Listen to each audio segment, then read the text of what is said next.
Ya, kita hari ini belajar tentang Matius pasal 25 ayat 1 sampai 12. Saya bacakan. Pada waktu itu, hal kerajaan surga seumpama 10 gadis yang mengambil pelitanya dan pergi menyongsong mempelai laki-laki. 5 diantaranya bodoh dan 5 bijaksana. Gadis yang bodoh itu membawa pelita tetapi tidak membawa minyak. Sedang gadis yang bijaksana membawa pelita dan juga minyak dalam buli-buli mereka. Tetapi mereka, karena mempelai itu lama tidak datang-datang juga, mengantuklah mereka semua lalu tertidur. Waktu tengah malam terdengarlah suara yang berseru, "Mempelai datang, songsonglah dia." Gadis-gadis itu pun bangun semua lalu membereskan pelita mereka. Gadis-gadis yang bodoh berkata pada gadis-gadis yang bijaksana, "Berikanlah kami sedikit dari minyakmu itu, sebab pelita kami hampir padam." Tetapi jawab gadis-gadis yang bijaksana itu, "Tidak, nanti tidak cukup untuk kami dan untuk kamu. Lebih baik kamu pergi kepada penjual minyak dari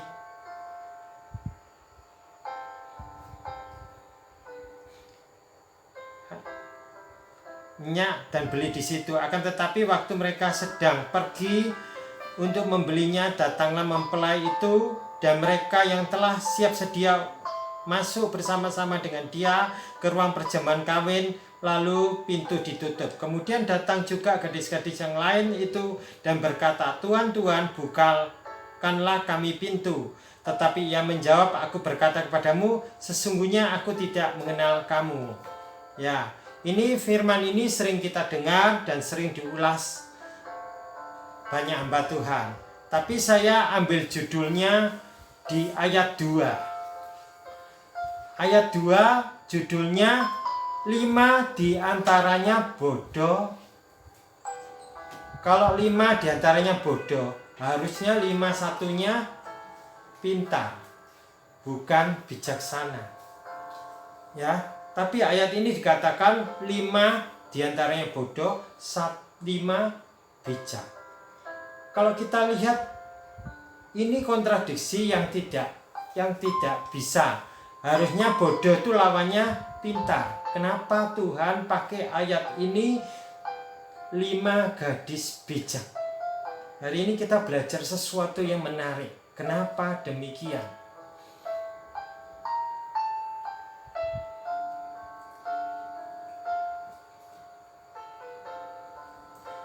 Lima orang gadis bodoh itu orang yang bisa diatur oleh Tuhan. Itu gambaran. 5 gadis bijak itu juga gambaran orang yang bisa diatur oleh Tuhan. Ayat ini Tuhan tidak pakai 5 gadis pintar, karena orang yang keminter atau terlalu merasa dirinya pintar, Tuhan tidak akan pakai. Kenapa? Karena dia tidak bisa dibentuk. Tuhan ingin membentuk setiap kita dalam prosesnya. Kalau demikian, kenapa kita butuh bijaksana? Kalau dalam ceritanya 5 gadis ini semuanya membawa minyak. Saat mereka tertidur, kemudian minyak mereka tetap menyala. Saat menyala, kemudian minyak itu mulai padam karena mereka menunggu mempelai pria. Dalam cerita orang Yahudi, mempelai pria mendatangi mempelai wanita. Sampai mempelai wanita siap, kemudian dibawa oleh mempelai pria menuju ke tempat pernikahan. Jadi di sana itu ada istilahnya pengapit. Pengapitnya itu 5 gadis bodoh dan 5 gadis bijaksana. Dan pengapit itu ada menunggu sampai mempelai itu dan mempelai pria dan mempelai pria, wanita dan pria itu datang untuk melangsungkan pernikahan. Dan saat mereka datang, yang bodoh tidak menyiapkan 1 minyak lagi cadangan, tapi yang bijaksana menyiapkan cadangan itu. Kalau kita lihat 5 gadis bijak itu yang masuk di dalam mempelai itu, menyongsong dan masuk dalam perjamuan kawin.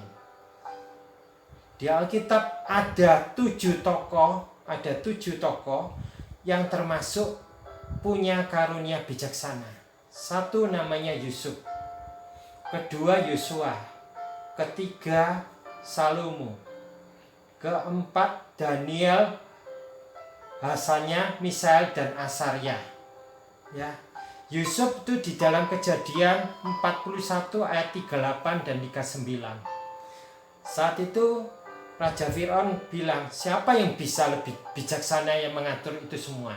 Akhirnya dipilih Yusuf. Kenapa? Karena Yusuf bijaksana. Kelebihannya kebijaksanaan itu apa? Kalau kita lihat contohnya Salomo. Zamannya Daud sering terjadi pemberontakan, anak-anaknya selalu memberontak dia. Dan berulang kali Daud mengalami digulingkan. Tapi yang luar biasa, Salomo punya karunia kebijaksanaan. Saat dia punya karunia kebijaksanaan yang luar biasa, tidak ada satupun anaknya yang menggulingkan atau kerajaannya terjadi penggulingan atau pemberontakan. Kenapa? Karena Salomo punya karunia kebijaksanaan. Tokoh yang kedua namanya Yosua. Yosua di Ulangan 34 ayat 9. Yosua terima roh kebijaksanaan itu. Kalau kita lihat zamannya Musa selama hidupnya terjadi pemberontakan. Orang-orang Israel selalu memberontak, termasuk saudaranya Miriam dan Harun memberontak Musa. Selama itu telah terjadi pemberontakan dan pemberontakan zamannya Musa. Tapi zaman Yosua tidak terjadi pemberontakan. Orang Israel tidak memberontak. Bahkan keturunan keluarganya Yosua tidak memberontak. Kenapa dia bisa demikian? Karena Yosua punya roh kebijaksanaan. Zamannya Yusuf juga di Kejadian 41 ayat 38 dan 39. Dikatakan Yusuf itu, kalau saudara lihat, saat itu terjadi kekeringan selama 7 tahun. 7 tahun sebelumnya kelimpahan, 7 tahun kemudian terjadi kekeringan. Saat itu gandum mereka itu yang selama 7 tahun itu mulai dibuka. Saudara bayangin gandum selama 7 tahun. Pasti kalau saudara lihat gandum itu, kalau sekarang di Indonesia pakai beras, kalau Israel pakai gandum. Gandum zamannya 7 tahun pasti sudah rusak dan ada binatang di dalam gandum itu. Tapi Yusuf bisa menjual dan tidak terjadi pemberontakan. Orang Mesir sampai memberikan hartanya, tanahnya, sampai ternaknya. Tapi mereka tidak terjadi pemberontakan saat kelaparan itu terjadi. Saudara lihat di mana-mana terjadi, kalau kelaparan terjadi, pemberontakan, kudeta itu pasti terjadi. Tapi zamannya Yusuf tidak terjadi. Dan zaman berikutnya juga ada di Daniel, Hananya, Misael dan Asarya. Di Daniel pasal 1, 19 dan 20. Daniel, Hananya, Misael dan Asarya. Luar biasa. Kalau sudah lihat, Daniel pernah dimasukkan, orang iri sama dia, dimasukkan di dalam gua singa. Tapi yang luar biasa, Tuhan bela. Ya, orang yang bijaksana dia. Kemudian kalau kita lihat kemudian dalam cerita berikutnya,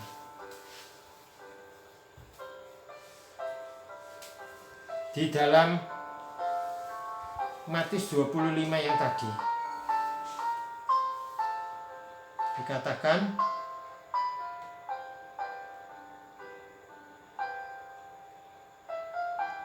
Matius 25 ayat 11 dan 12 dikatakan, kemudian datang juga gadis-gadis yang lain dan berkata, Tuhan, Tuhan, bukakanlah kami pintu. Tetapi ia menjawab, aku berkata kepadamu, sesungguhnya aku tidak mengenal kamu. Kadang kita tanya, kenapa 5 gadis bodoh tidak bisa masuk? Ada yang bilang berkata, karena dia tidak bawa minyak, maka dia tidak bisa masuk. Kalau tidak membawa minyak, penjaga itu pasti tidak berkata, karena kamu tidak bawa minyak, maka tidak bisa masuk. Tapi ayat ini dikatakan, di ayat 12, tetapi ia menjawab, aku berkata kepadamu, sesungguhnya aku tidak mengenal kamu. 5 gadis bodoh ini kalau kita lihat, tidak mungkin penjaga tidak kenal dia. Karena penjaganya itu kan tahu dia 5 gadis bodoh di 5 gadis bijaksana. Itu menunggu sampai mereka tidur, sampai menunggu terus sampai datangnya mempelai. Pasti penjaganya tahu, cuma hanya 10 orang, tidak mungkin dia tidak tahu. Ini 5 orang yang bilang tidak mengenal kamu. Kenapa? Satu penyebabnya, karena 5 gadis bodoh membawa minyak yang lain, maka dia tidak bisa masuk dalam kerajaan surga, tidak bisa datang dalam mempelai itu. Hari ini kita belajar satu hal yang luar biasa. Banyak dalam pelayanan kita bawa minyak yang lain. Gereja bawa minyak lain, tidak lama gereja itu akan hancur. Pelayanan bawa minyak yang lain, pasti tidak lama akan hancur. Pelayanan apapun, kehidupan kita apapun, kalau hidupan kita, pelayanan, pekerjaan kita membawa minyak yang lain, pasti akan hancur. Kalimat aku tidak kenal kamu, itu kita juga bisa lihat di dalam Matius 7 ayat 22 dan 23. Matius 7 ayat 22 dan 23 dikatakan, pada hari terakhir banyak orang berseru kepadaku, Tuhan, Tuhan, bukanlah kami bernubuat demi namamu dan mengusir setan demi namamu dan mengadakan banyak mujizat demi namamu juga. Pada waktu itulah aku berseru terang kepada mereka dan berkata, aku tidak pernah mengenal kamu. Hanyalah daripadaku kamu sekalian pembuat kejahatan. Banyak kita tanpa sadar bawa minyak yang lain. Pelayanan kita mungkin spektakuler, luar biasa. Pada akhirnya kita tidak masuk dalam kerajaan surga. Kenapa? Karena kita bodoh seperti wanita gadis bodoh itu. Kita tidak ngambil kebijaksanaan. Kita sudah tahu orang-orang yang tidak berkenan di mata Tuhan itu tidak layak, tidak akan masuk dalam kerajaan surga. Tapi kita karena uang, karena gengsi, karena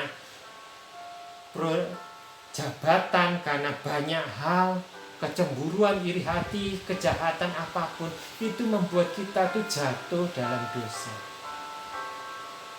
Dulunya kita pertama mungkin kita pelayanan masih belum besar, masih kecil-kecil, kita sungguh-sungguh. Sama 5 gadis bodoh, 5 gadis bijak, itu semua nunggu masuk dalam pelayanan Tuhan. Tapi pada akhir kehidupannya dia mulai saat melihat uang, lihat jabatan, lihat sesuatu yang menarik, makanya bukan tertuju pada Tuhan, tapi menuju kepada yang lain. Dia bisa melakukan sesuatu yang dahsyat, spektakuler, mujizat berlangsung, kesembuhan berlangsung, tapi dia tidak bisa. Tuhan berkata, aku tidak kenal kamu. Hari ini kalau saudara hidup dalam demikian, kita perlu mengalami perubahan. Jadilah orang yang bijaksana, yang mengerti rencana Allah. Jangan sampai dalam kehidupan kita, pelayanan kita, Tuhan berkata, aku tidak kenal kamu. Hari ini, kenali Allah. Tuhan kenal kamu, dan Tuhan tahu kehidupan kita semua.